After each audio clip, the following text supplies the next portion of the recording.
하나님은 당신을 사랑하십니다. 당신은 복 있는 사람입니다.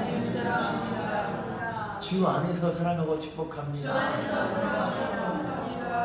제목을 따라하겠습니다. 은혜를 은혜로 갚을 줄 아는 사람. 하나님의 기적은 두 가지로 나누어지는데 저주의 기적과 축복의 기적으로 나누어져요. 다들 하나님의 축복을 받고 싶어 하시죠? 자, 그런데 하나님의 축복은 어떻게 이루어지느냐? 이스라엘 백성들이 광야 생활할 때 항상 무엇을 따라가냐면 법궤를 따라가게 되는 걸 우리가 볼 수가 있어요. 그 법궤 안에는 무엇이 있느냐? 만나를 담은 금항아리와 또 아론의 쌍난 지팡이 그리고 10계명이 들어있는 그 상자를 법궤라고 하는데, 이것을 무엇으로 이야기할 수 있느냐? 광야 생활을 할 때 하나님께서 이들의 모든 것들을 채우시고 공급해 주시고 먹이시고 또 재우시고 지키시고 보호하신 것을 기억하라. 하나님의 은혜를 기억하라는 그런 의미가 있기 때문에 법궤가 앞세워진다는 건 다시 말한다면 어떤 걸 의미하느냐? 하나님이 우리의 삶의 모든 것을 함께 해주셨고 책임져 주신 하나님의 그 은혜를 기억하라는 그 이야기를 하는 거예요. 그래서 그 은혜를 기억하고 그 은혜를 앞세우는 사람들은 하나님이 항상 은혜를 주시고 항상 믿음을 주시고 그의 삶의 모든 것들을 예배해 주시고 좋은 길들로 함께 해주신 것들을 우리가 알 수가 있게 되어지는 거죠. 자, 그런데 하나님의 은혜를 기억하지 않고 단순하게 하나님의 기적만 바라는 그런 사람들이 있었는데, 어떤 사람들이었느냐? 바로 블셋이 이스라엘 백성들과 전쟁을 해가지고 하나님의 법궤를 빼앗아 간 거예요. 이제 우리가 우리의 신이 하나님의 신을 우리의 신이 이겼으니까 그 하나님의 신으로부터 오는 모든 좋은 기적들을 우리가 다 받아 누리겠구나 생각해서 블레셋 사람들이 그 법궤를 자기들의 신인 다곤 신전에다가 갖다 놓았어요. 어떤 일이 벌어졌느냐? 그 다곤 신이 그냥 쓰러져 버리고 팔다리 모가지가 다 부러져 버린 거예요. 할렐루야. 자, 게다가 그 법궤를 모셔드렸던 그 도시에는 어떤 일이 벌어졌느냐? 저주에 돌림병에 전염병에 독종에 이런 엄청난 기적들이 나타나는데, 저주의 기적들이 다 나타나서 블레셋이 쑥대밭이 일어나는 그런 슬픈 일들이 벌어지게 되었던 거죠. 여러분, 우리가 하나님의 기적을 바라는 사람들은 바로 하나님의 은혜를 기억해야 할 줄로 믿습니다. 할렐루야. 자, 인사합시다. 하나님의 은혜를 기억해야 합니다. 오늘 본문 말씀 보시면, 그래서 이 다윗이 자기가 받은 그 은혜가 바로 요나단을 통해서 받은 그 은혜를 기억했던 거거든요. 그 은혜를 기억하면서 정말 그 요나단에게 그 의리를 갚을 줄 아는 그 모습을 통해서 우리의 믿음이 다시 한번 새롭게 되는 그런 시간들이 되었으면 좋겠어요. 자, 제일 먼저 사무엘하 9장 1절 본문을 읽어볼게요. 시작. 다윗이 이르되 사울의 집에 아직도 남은 사람이 있느냐? 내가 요나단으로 말미암아 따라합시다. 요나단으로 말미암아 그 사람에게 은총을 베풀리라. 누구 때문에 은총을 베푼다고 이야기하죠? 할렐루야. 여러분, 이 역사적으로 보면은 새 왕조가 세워지면 기존 왕조의 그런 그 세력들을 거의 대부분 다 쓸어버려가지고 뭐 구족을 멸한다, 그런 것까지 이야기할 수가 있는데, 다윗은요 이 문제를 어떻게 해결했냐면 신앙의 모습으로 해결을 했어요. 할렐루야. 왜냐하면 다윗의 원수가 사울이었잖아요.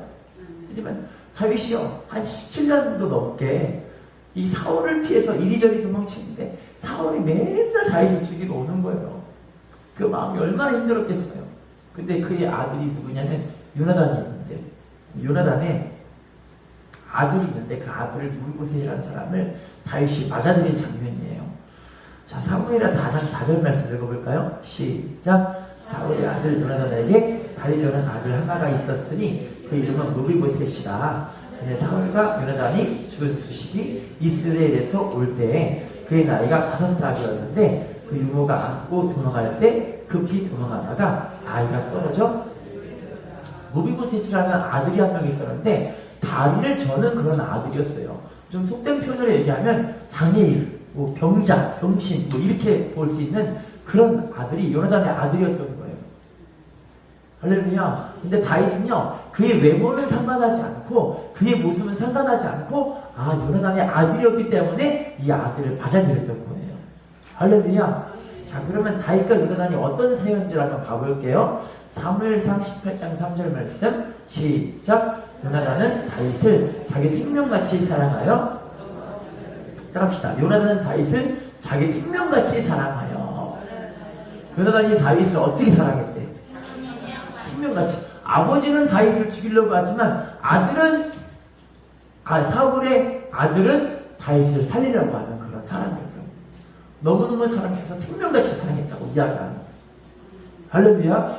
사무엘상 19장 2절 말씀 읽어볼게요. 시작. 그가 다윗에게 말하여 이르되 내 아버지 사울이 너를 죽이기를 꾀하시느니라. 그러므로 이제 청하노니 아침에 조심하여 은밀한 곳에, 따라합시다. 내 아버지 사울이 너를 죽이기를 꾀하시느니라. 자, 따라할게요. 아침에 조심하여 은밀한 곳에 숨어 있으라. 아버지는 죽이려고 하는데 아들은 뭐 하려고 하는 거예요? 살리려고 하는 거예요. 이 은혜를 다윗이 알고 있는 거예요. 할렐루야. 여러분, 요나단이 원래 사울의 바로 첫째 아들이기 때문에 사울이 죽으면 바로 그 왕위를 누가 있는 거예요? 첫째 아들이 요나단이 이어야 될 거 아니에요. 근데 요나단은요, 자기 생명같이 다윗을 사랑하기 때문에 차라리 자기가 죽으면 죽었지 다윗이 죽으면 절대 안 되는 거예요. 그래서 요나단이 다윗에게 그 자기 왕위를 너무너무 사랑하니까 물려줄 정도로 그렇게 사랑했던 사이였던 거예요. 할렐루야. 여러분, 이게 얼마나 말하면 예수님과 우리의 관계인데요, 예수님이 우리를 너무너무 사랑하시기 때문에 자기 자신이 죽을지언정 우리는 살려야 되는 우리의 모습이었던 거예요. 자기의 왕위를 버릴지언정 우리를 왕같은 제사장으로 우리에게 하나님의 은혜를 주시고자 원하셨던 분이셨던 거예요. 할렐루야. 여러분, 그래서 우리 믿음의 사람들은요, 이 은혜를 기억할 줄 아는 사람들이 정말 복 있는 사람이죠. 할렐루야. 인사합시다. 의리가 있어야 합니다. 뭐가 있어야 합니까? 예수 믿는 사람들이 의리가 있어야죠. 예수님께 대한 의리가 있어야 할 줄로 믿습니다. 교회에 대한 의리가 있어야 할 줄로 믿습니다. 주의중에 대한 의리가 있어야 할 줄로 믿습니다. 성도 간에 우리가 의리가 있어야 할 줄로 믿습니다.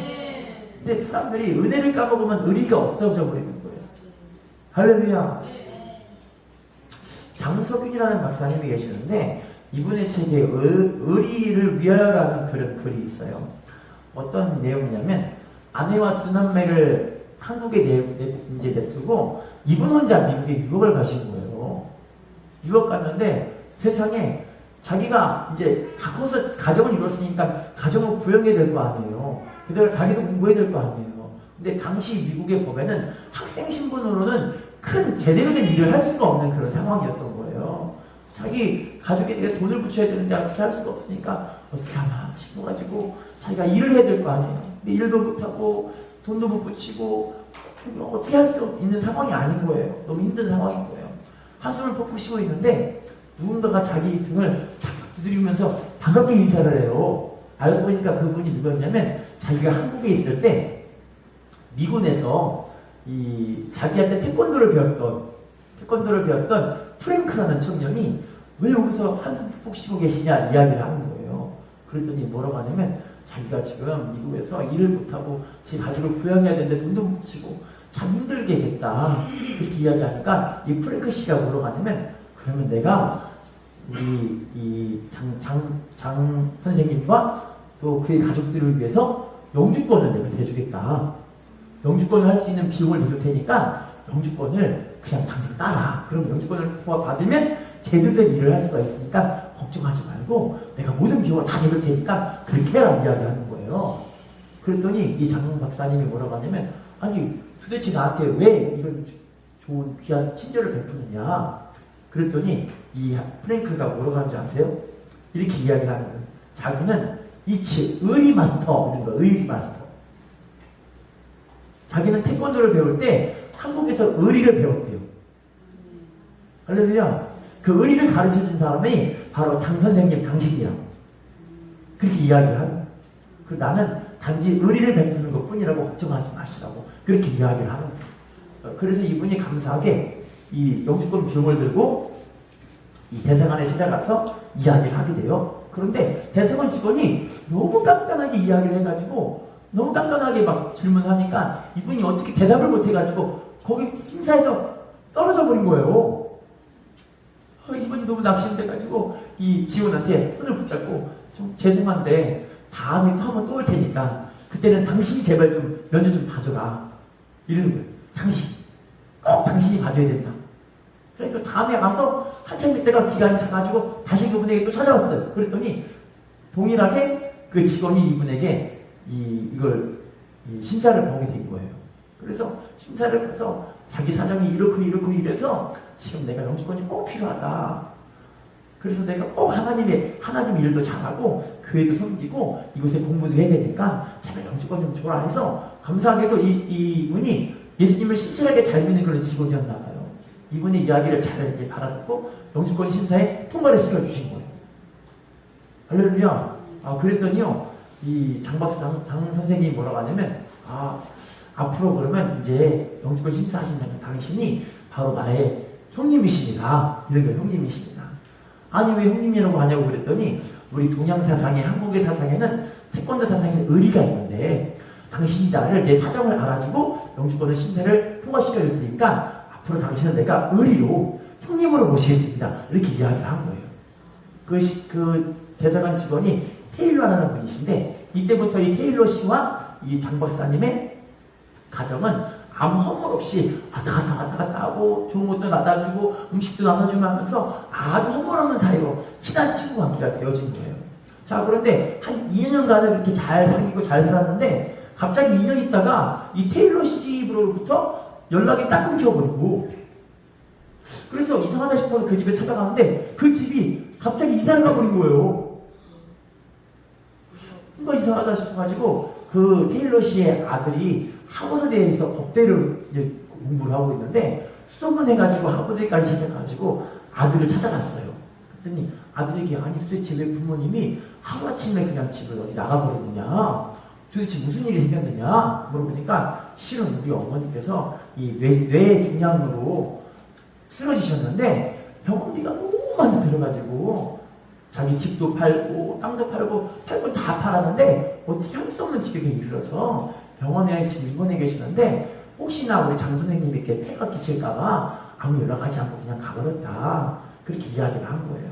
그랬더니 이 장 박사님이 그 병원까지 찾아갔죠. 찾아가서 아니 테일러 씨 어떻게 이렇게 알도 없이 사라질 수가 있느냐. 아내가 아프면 아프다고 우리한테 이야기를 했어야지. 왜 말도 없이 사라졌느냐. 그랬더니 테일러 씨가 사정을 이야기하는 거죠. 내가 보험도 처리하고 집도 팔고 땅도 팔고 하는 걸 다 팔았는데 우리 아내의 치료비를 위해서 내가 낼 수 있는 돈이 지금 절반밖에 모여지지 않다. 총 그때 당시로 얘기하면 총 12만 불이 되는데 지금 현재 값어치로 얘기하면 120만 불이 넘는 돈이에요. 엄청나게 많은 돈이 지금 현재 값어치로 하면 한 18억? 20억? 이 정도 되는 그런 돈이죠. 엄청나게 큰 돈인데 이 돈을 우리가 마련할 수가 없는데 큰일 났다. 그래서 어떻게 할 수가 없다 그랬더니 이 장 박사님이 뭐라고 하냐면 그러면 우리 같이 하나님께 기도하면서 이 문제를 해결해 보자. 그래서 이분이 하나님께 기도하는데 하나님 뭐라고 하시냐면 너희 재산을 다 팔아다가 이 아내를 위해 써라 얘기를 해줘요. 할렐루야. 그래서 이분이 감사하게 자기 집과 이 모아놓은 돈들을 다 팔아서 이걸 팔아서 아내와 상의를 하는데 아내가 눈물을 줄줄 흘리면서 아니 이렇게 다 갖다 주면 우리는 뭐 먹고 사냐고 이렇게 이야기를 하는 거예요. 그랬더니 남편분이 하나님께서 앞으로 100배도 넘게 채우실 텐데 뭐가 걱정이 있느냐 이야기를 한 거예요. 할렐루야. 믿음의 사람들이 참 이런 모습이 귀한 것 같아요. 그랬더니요 이 아내분과 상의를 해가지고 자기 돈을 다 팔아서 한 6만 불을 만들어 왔어요. 남편분이 6만 불 절반 만들고 자기가 6만 불 갖고 와서 남편분에게 드리는 거예요. 테일러 씨 이거 아내분의 병원비 보태세요. 그랬더니 테일러 씨가 눈물을 줄줄 흘리시는 거예요. 아니 왜 나한테 이런 좋은 귀한 친절을 베푸느냐. 그랬더니 우리는 의리의 형제이지 않느냐. 난 지금 형제된 의리를 다 하는 거다. 그냥 이러는 거예요. 할렐루야. 그랬더니 그 병원비를 잘 받고 아내분이 수술을 잘 하셔서 살아나셨어요. 할렐루야. 근데 그 이후부터 어떤 일이 벌어지느냐. 그 테일러 씨의 아들이 하버드 법대를 수석으로 졸업을 하고 나서 이제부터 한국 사람들의 모든 변호 일을 그분이 다 맡아버리는 거예요. 할렐루야. 한국 사람들의 그런 이익을 위해서 이 아들이 정말 열심히 일을 하고 있는 거예요.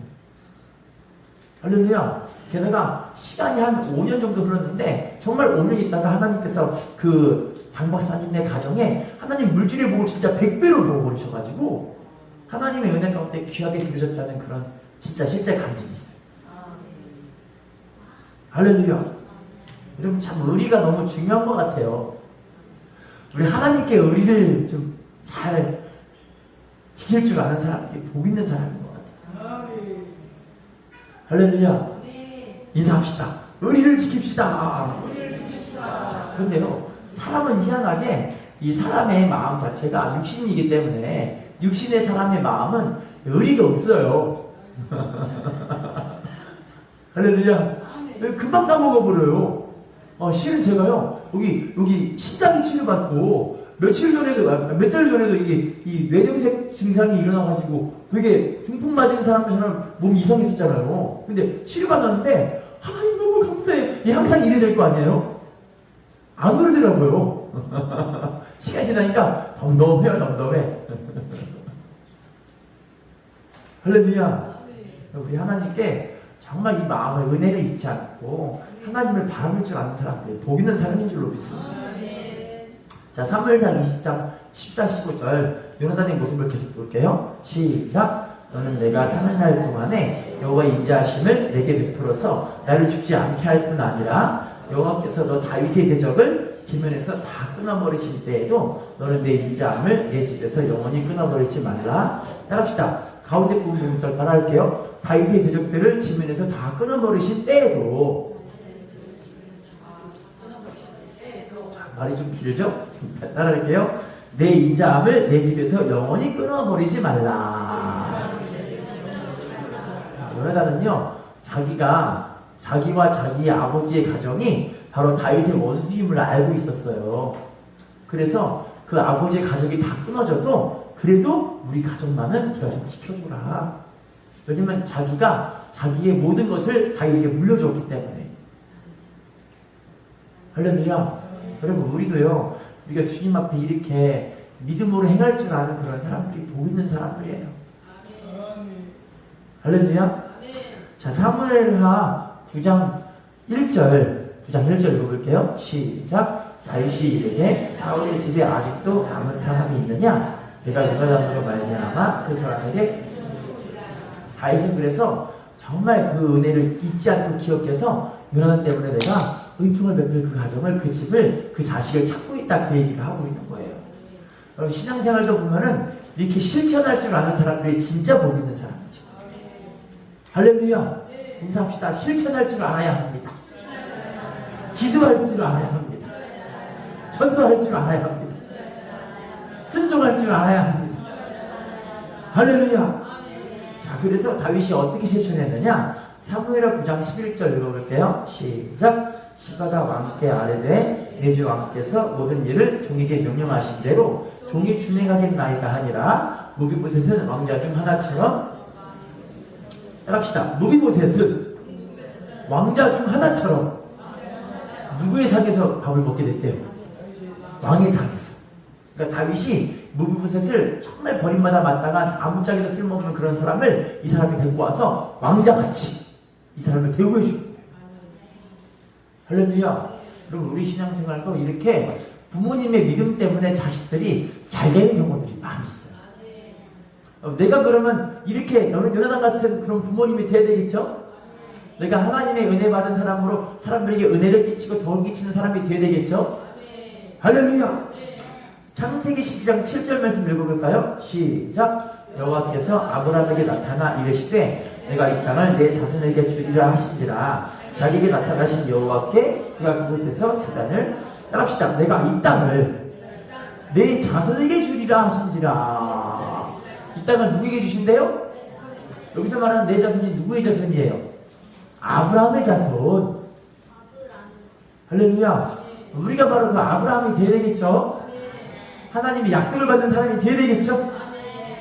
창세기 6장 18절 말씀도 읽어볼게요. 시작. 그러나 노아는 내가 내 언약을 세우리니 너는 내 아들들과 내 아내와 내 며느리들과 함께 그 방주로 따라합시다. 너는 내 아들들과 내 아내와 내 며느리들과 함께 방주로 들어가고. 노아 한 사람 때문에 하나님이 누구를 지금 구원하신 거예요? 노아 한 명뿐만이 아니라 누구요? 아들, 아내, 며느리까지. 누구 때문에? 노아 때문에. 내가 바로 그 한 사람이 되면 되죠. 나 때문에 우리 남편이 구원받고, 나 때문에 우리 아내가 구원받고, 나 때문에 우리 자식들이 구원을 받고, 나 때문에 우리 손자들이 구원받고, 나 때문에 우리 며느리가 구원받고. 할렐루야. 우리가 이렇게 하나님의 사람이 되면 돼요. 인사합시다. 내가 하나님의 사람이 되면 됩니다. 열왕기상 1장 30절 읽어볼게요. 시작. 내가 이전에 이스라엘의 하나님 여호와를 가리켜 내게 맹세하여 이르기를 내 아들 솔로몬이 반드시 나를 이어 왕이 되고 나를 대신하여 내 왕위에 앉으리라 하였으니 내가 오늘 따라합시다. 내 아들 솔로몬이 반드시 나를 이어 왕이 되고, 계속 따라할게요. 나를 대신하여 왕위에 앉으리라. 누가 다윗의 왕위를 이어간대요? 솔로몬. 여러분, 우리가 그 다윗의 믿음을 갖고 있으면 그의 아들에게 왕위가 이어지듯이 우리가 하나님의 은혜 받은 자가 되면은 우리의 믿음과 하나님의 축복과 은혜가 우리 자식들에게 흘러가게 돼요. 할렐루야. 자, 그러면요, 부모님으로 인해서 자녀가 축복도 받지만 저주를 받은 그런 케이스도 있긴 있어요. 출애굽기 20장 5절 말씀 읽어볼게요. 출애굽기 20장 5절 시작. 그것들에게 절하지 말며 그것들을 숨기지 말라. 내 하나님 여호와는 질투하는 하나님인즉 나를 미워하는 자의 죄를 갚되 아버지로부터 아들까지. 따라합시다. 나를 미워하는 자의 죄를 갚되 아버지로부터 아들에게로 몇 대까지 간대요? 3, 4대까지 갈 수 있대요. 그러니까 내가 잘못하면 우리 자식에게 안 좋은 일이 벌어질 수도 있다는 거죠. 근데 여러분, 이건요, 우리가 믿음으로 행하면 되는 거예요. 내가 그 믿음의 사람이 되면 되죠. 할렐루야. 어떤 선교사님 부부가 있었는데요. 선교사님들이 이제 사역에서 사역을 하다가 은퇴를 하셨어요. 은퇴를 했는데 어느 날 아들로부터 전화가 왔습니다. 띠리링 아들아, 어쩐 일이냐? 아버지, 내가 실은 어떤 잡지 회사를 만들려고 하는데 아버지께서 저한테 돈 좀 주셨으면 좋겠어요. 그리고 저를 위해 기도 좀 해주세요. 이래요. 야, 내가 무슨 돈이 있느냐? 아버지, 그러지 말고 꼽을 쳐는 돈 좀 주세요. 전화를 한 거예요. 그래서 아버지가 어쩔 수 없이 그래, 아들을 믿으니까 자기가 갖고 있는 전 재산이 600달러. 지금 값어치로 얘기하면 90만 원권 돼요. 그게 큰 돈은 아니잖아요. 우리가 볼 땐 큰 돈은 아닌데 이 아들로 볼 때는, 아들이 볼 때 아버지의 그 돈이 너무 큰 돈이에요. 600만 달러보다 더 큰 돈. 그 정도의 가치가 있다는 거죠. 아버지 편에서 볼 때는. 근데 아버지가 아들에게 이제 투자를 했잖아요. 그때부터 뭐 하기 시작하냐면 아들을 위해 기도하기 시작합니다. 할렐루야. 여러분, 기도하는 사람, 기도하는 부모, 기도하는 주변에 지체들이 있는 사람들은 복이 된 사람이에요. 할렐루야. 부모님이 이 아들을 위해 계속 기도하는데 아들도 눈물을 흘리면서 하나님, 내가 하는 이 사업이 정말 잘 되었으면 좋겠어요 하면서 열심히 사업의 일을 감당해요. 근데 그 사업이 대박이 났어요. 혹시 헨리 루스라는 사람을 혹시 아세요? 못 들어보셨죠? 그러면 타임즈라는 잡지는 혹시 들어보셨어요? 그 타임즈의 창업자가 바로 헨리 루스라는 사람이에요. 부모님의 기도를 통해서 이 자식이 하나님께서 앞길을 열어버리신 거죠. 할렐루야. 여러분, 근데요, 자식들이 속썩일 수도 있긴 있더라고요. 아니요? 저도 우리 아들들 보면은 과연 우리 아이들이 과연 어떻게 자랄까 고민스러워요. 제가 믿음으로 양육해 보려고 열심히 해봤는데 잘 안 되더라고요. 자기 하고 싶은 대로 해요. 그래서 하나님께 기도하면서 하나님, 우리 아이들 어떻게 하면 좋아요? 이렇게 기도밖에 안 나오더라고요. 어차피 아이들이 앞길을 인도하는 건 우리 하나님이시기 때문에, 아이들의 생각을 변화시키는 것도 우리 하나님이시기 때문에 할 수 있는 일은 기도밖에 없더라고요. 할렐루야. 근데 여러분 성경에 보면은요, 다윗을 통해서 하나님은 솔로몬의 앞길을 여셨잖아요. 아브라함을 통해서 하나님께서 이삭의 앞길을 열어버리셨잖아요. 이삭을 통해서 하나님께서 야곱의 앞길을 열어버리신 거예요. 그럼 우리가 할 수 있는 일은요, 내가 믿음의 사람이 돼서 하나님께 맡기고 기도하는 수밖에 없어요. 할렐루야. 인사합시다. 맡기고 기도해야 합니다. 할렐루야. 자, 그러면요, 지금 보시면 또 다윗이 이 무비보셋을 어떻게 하는지를 좀 찾아볼게요. 사무엘하 9장 4절 말씀 본문 시작. 왕이 그에게 말하되 그가 어디 있느냐 하니 시바가 왕께 아뢰되 루드발 암미엘의 아들 마길의 집에 있나이다. 따라합시다. 왕이 그에게 말하되 그가 어디 있느냐. 자, 왕은 이 다윗은요 지금 은혜 베풀 무비보셋을 찾고 있었다는 거예요. 하나님은 이 말씀이 지금 어떤 거냐? 왕이신 그 하나님께서 지금 은혜 베풀 우리들을 찾고 계신다는 거예요. 할렐루야. 주님은 지금도 우리를 찾고 계세요. 괴롭고 힘들고 낙심되고 힘든 모습 주님이 다 알고 계셔서 그 모습을 찾고 그분을 구원해 내시려고, 그분에게 은혜 주시려고, 그분에게 하나님의 은혜를 뜨겁게 주셔서 회복시키시려고. 할렐루야. 창세기 3장 8절 9절 말씀 읽어볼게요. 시작. 그들이 그날 바람이 불 때 동산에 거니시는 여호와 하나님의 소리를 듣고 아담과 그의 아내가 여호와 하나님의 낯을 피하여 동산 나무 사이에 숨은지라. 여호와 하나님이 아담을 부르시며 그에게 이르시되, 따라합시다. 내가 어디 있느냐.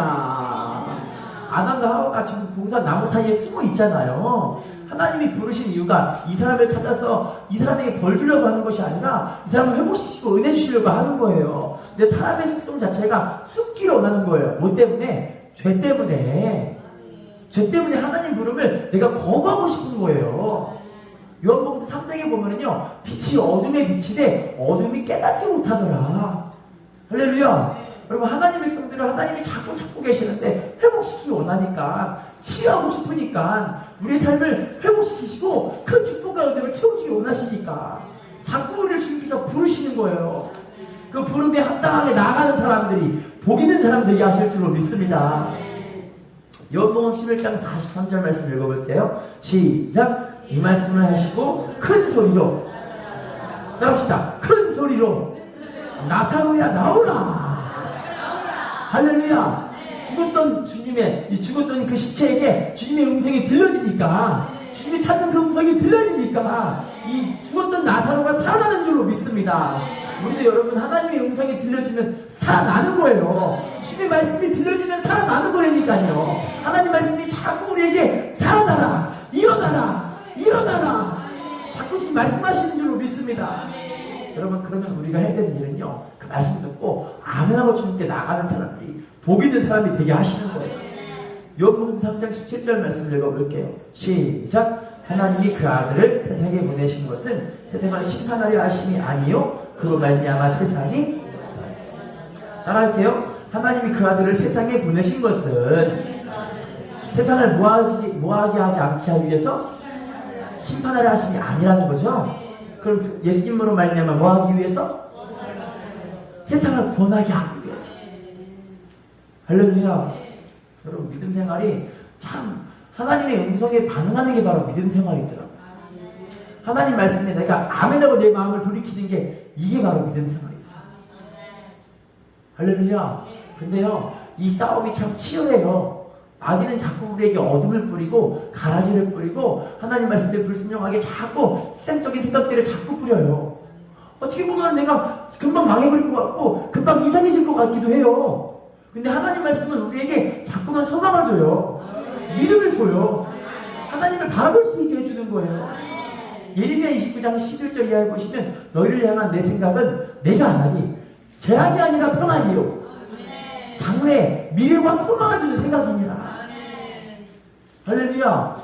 여러분, 걱정하지 마세요. 하나님과 함께하는 사람들은 반드시 하나님 은혜를 주십니다. 반드시 세우십니다. 할렐루야. 몇 사람과 인사합시다. 주님의 음성에 아멘은 당신이 축복의 주인공입니다. 인사합시다. 주님은 우리를 살리시는 분이십니다.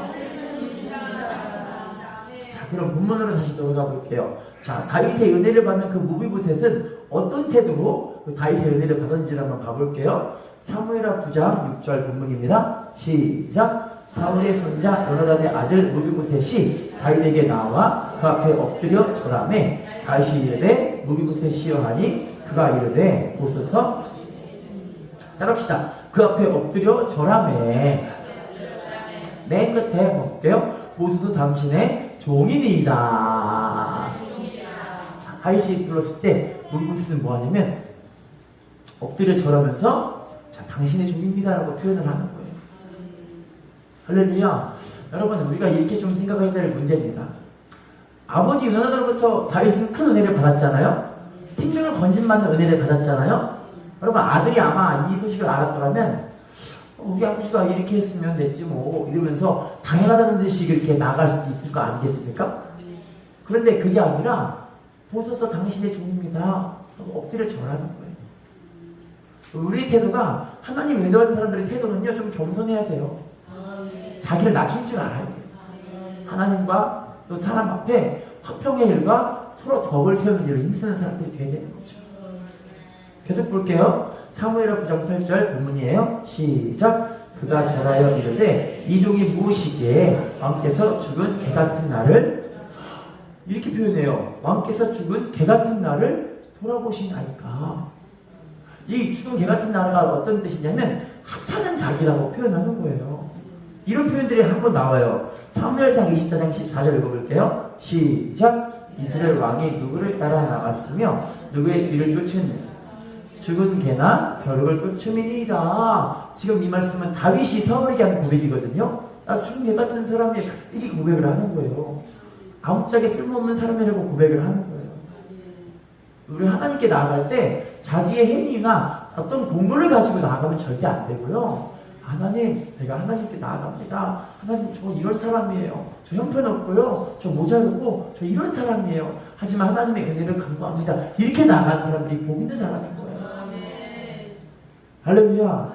자, 이렇게 하나님의 은혜 받은 사람으로 하나님이 쓰실 때 이 다윗이 무비보셋에게 이런 축복들을 내는 걸 보게 돼요. 사무엘하 9장 7절 읽어볼게요. 본문 시작. 다윗이 그에게 이르되 무서워하지 말라. 내가 반드시 내 아버지 요나단으로 말미암아 내게 은총을 베풀리라. 내가 내 할아버지 사울의 모든 밭을 다 내게 도로 주겠고 너는 항상 내 상에서 떡을, 따라합시다. 요나단으로 말미암아 내게 은총을 베풀리라. 자, 그 은총이 뭐라고 하냐면 따라합시다. 사울의 모든 밭을 다 내게 도로 주겠고, 사울의 모든 땅을 다 돌려준대요. 기업의 회복이에요. 할렐루야. 다음 걸 따라볼게요. 너는 항상 내 상에서 떡을 먹을지니라. 왕의 상에 참여하는 왕권이 회복되는 그런 복을 하나님이 주시는 거예요. 하나님은 지금도요, 하나님의 은혜를 잊지 않고 이렇게 기억하며 나아가는 사람들을 찾고 계세요. 할렐루야. 제가 어떤 목사님의 이야기를 들었는데 참 슬픈 이야기예요. 어떤 목사님이 자기 교회에서 성도들에게 사랑을 너무 베풀었대요. 사랑을 너무 베풀어가지고 그 교회가 크게 부흥해서 봉고차를 7대로 운행하는, 안 그러시는군요. 하여튼 많이 그렇대요. 봉고차를 7대를 운행해서 교회가 크게 부흥했대요. 성도들끼리 너무 사랑하고 목사님의 성도들을 너무 사랑했대요. 그러면 성도님들은 어떻게 해야 돼요? 서로 사랑하고 의리를 지켜야 될 거 아니에요. 근데요, 코로나가 지나가면서 어떤 일이 벌어졌느냐? 코로나가 지나가면서 성도들이 의리가 다 떠나고 교회가 봉고차가 한 대밖에 안 남고 나머지 차는 다 팔아버렸고 성도들이 다 떠나가고, 그리고 참 사람의 의리는 한계가 있구나 그런 생각을 하게 됐어요. 여러분, 우리가 주님의 은혜 받은 자로 살기 위해서 해야 될 일이 뭐냐면요, 기도해야 돼요. 그리고 성령 충만함으로 사셔야 돼요. 할렐루야. 진통제를 개발했던 에든버러 대학에 제임스 심슨이라는 그런 대단한 분이 계세요. 여러분, 그래서 진통제를 개발하고 나서 진통제를 통해서 이분에게 어떤 일이 벌어졌느냐? 노벨 의학상에 이분이 참여하게 됐어요. 그랬더니 수많은 사람들이 너무너무 대단한 거예요. 되게 기분 좋을 거 아니에요? 그래서 이분이 가르치던 의과대학에서 한 학생이 노벨상을 받게 됐으니까 이렇게 이야기를 하는 거예요. 아, 교수님의 생애 가운데 가장 위대한 발견은 무엇입니까? 라고 질문을 했어요. 당연히 그 답이 뭐라고 얘기할까요? 진통제를 개발했습니다. 발견했습니다. 얘기할 거 아니에요, 원래.